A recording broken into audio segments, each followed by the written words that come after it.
PRP, what is it? So it stands for platelet-rich plasma.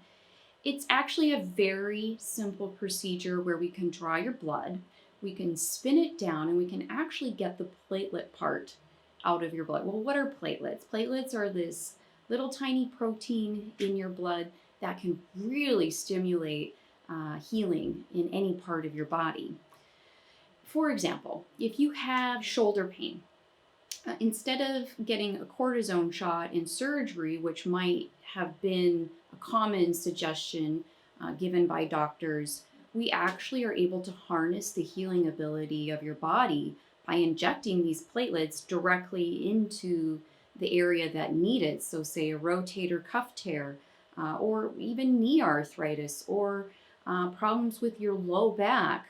We can treat pretty much any area of your body.